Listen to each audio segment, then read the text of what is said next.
ICS ಭಯೋತ್ಪಾದಕರ ಸಂಘಟನೆಗೆ ಹಣಕಾಸು ನೆರವು, ಉಗ್ರ ಚಟುವಟಿಕೆಗಳಿಗೆ ಹಣದ ಜಾಲ ಬೆನ್ನತ್ತಿ ಇಡಿ. ಬೆಂಗಳೂರಿನ 8 ಸ್ಥಳಗಳಲ್ಲಿ ಇಡಿ ಅಧಿಕಾರಿಗಳ ದಾಳಿ, ಅಕ್ರಮ ಹಣ ವರ್ಗಾವಣೆ ಆರೋಪ ಬೆನ್ನಲ್ಲೇ ದಾಳಿ. ಖಾಸಗಿ ಸಂಸ್ಥೆಗಳ ಮೇಲೆ ಇಡಿ ಅಧಿಕಾರಿಗಳ ದಾಳಿ, ಶೋಧ ಕಾರ್ಯವನ್ನು ಮಾಡಲಾಗ್ತಾ ಇದೆ. ಎನ್ಐಎ ಕೇಸ್ ಆಧರಿಸಿ ಇಡಿ ಅಧಿಕಾರಿಗಳು ತನಿಖೆ ಶುರು ಮಾಡಿದ್ದಾರೆ. ರೆಸಾರ್ಟ್ ಟೌನ್, ಶಾಂತಿನಗರ ಸೇರಿದಂತೆ 8 ಕಡೆ ದಾಳಿ ನಡೆಸಿ ಮಾಹಿತಿ ಕಲೆ ಹಾಕ್ತಾ ಇರುವಂತಹ ಇಡಿ ಅಧಿಕಾರಿಗಳು.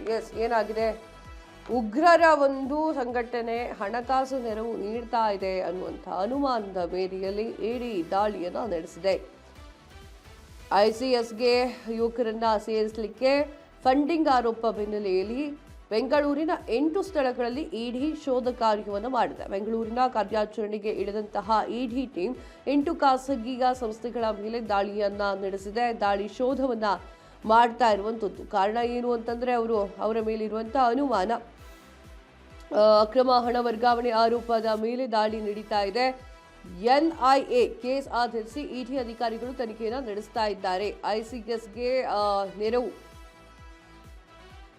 ಆರೋಪವನ್ನ ಮಾಡಲಾಗ್ತಾ ಇರುವಂಥದ್ದು. ನಿಷೇಧಿತ ಐಸಿಎಸ್ಗೆ ಯುವಕರನ್ನ ಸೇರಿಸಲಿಕ್ಕೆ ಹಣಕಾಸಿನ ನೆರವು ಆರೋಪ ಕೇಳಿ ಬಂದಿದ್ದು, ಇದೇ ಕಾರಣಕ್ಕಾಗಿ ಅಕ್ರಮ ಹಣ ಸಂಗ್ರಹ ಆರೋಪದ ಮೇಲೆಯಲ್ಲಿ ಇಡಿ ದಾಳಿಯನ್ನು ನಡೆಸಿದೆ. PMLA ಈ ಒಂದು ಅಡಿಯಲ್ಲಿ ಕೇಸ್ ದಾಖಲಿಸಿ ತನಿಖೆಯನ್ನ ನಡೆಸಲಾಗ್ತಾ ಇದೆ. ಐಸಿಎಸ್ ನೇಮಕಾತಿ ಸಂಬಂಧ SIA ದಾಖಲಿಸಿದ ಕೇಸ್ ಆಧಾರಿತದ ಮೇಲೆ ತನಿಖೆ ನಡೀತಾ ಇದ್ದು, ಐಸಿಎಸ್ ಜೊತೆ ಗುರುತಿಸಿಕೊಂಡಿದ್ದಂತಹ 5 ವಿರುದ್ಧ ಚಾರ್ಜ್ ಶೀಟ್ ಅನ್ನ ಮಾಡಿತ್ತು. ಎನ್ಐಎ ವ್ಯಕ್ತಿತ್ವ ವಿಕಸನ ಈ ಒಂದು ಕಾರ್ಯಾಗಾರ ಹೆಸರಿನಲ್ಲಿ ಯುವಕರ ಪತ್ತೆಯಾಗಿತ್ತು. ಪತ್ತೆ ಕಾರ್ಯವನ್ನು ನಡೆಸಿತ್ತು. ಯುವಕರನ್ನು ಅಕ್ರಮವಾಗಿ ಸಿರಿಯಾರ್ಗೆ ಕಳಿಸುವಂತಹ ಪ್ಲಾನ್ ಕೂಡ ಮಾಡಿತ್ತು ಅಂತ ಹೇಳಲಾಗ್ತಾ ಇತ್ತು. ಇನ್ನು ಐಸಿಸ್ ಸಿದ್ಧಾಂತ ಹರಡುವಂತಹ ಯತ್ನವೂ ಕೂಡ ಆಗ್ತಾ ಇತ್ತು. ಅಕ್ರಮ ಪ್ರಯಾಣಕ್ಕೆ ವ್ಯಕ್ತಿಗಳು ಮತ್ತು ಟ್ರಸ್ಟ್ಗಳು ಹಾಗೂ ವೈಯಕ್ತಿಕ ಹಣಕಾಸು ಸಂಗ್ರಹ ಆರೋಪ ಕೇಳಿಬಂದಿತ್ತು. ಸಾಮಾಜಿಕ ಜಾಲತಾಣದ ಮೂಲಕ ಐಸಿಸ್ ಸಿದ್ಧಾಂತಗಳ ಹರಡುವ ಯತ್ನ ಕೂಡ ನಡೆದಿರುವಂತಹ ವಿಚಾರ ಬೆಳಕಿಗೆ ಬಂದಿದೆ. ಈ ಎಲ್ಲ ಮಾಹಿತಿಯ ಮೇರೆಗೆ ಇಡಿ ಅಧಿಕಾರಿಗಳು ತನಿಖೆಯನ್ನು ಕೈಗೊಂಡಿದ್ದಾರೆ. ಇನ್ನು ಶರೀಫ್ ಖಾನ್ ನಿವಾಸದ ಮೇಲೂ ಕೂಡ ದಾಳಿಯನ್ನು ಮಾಡಲಾಗಿದೆ. GFM ಟ್ರಸ್ಟ್ನ ಅಧಿಕೃತ ಆಡಿಟರ್ ಶರೀಫ್ ಖಾನ್ ಅವರನ್ನ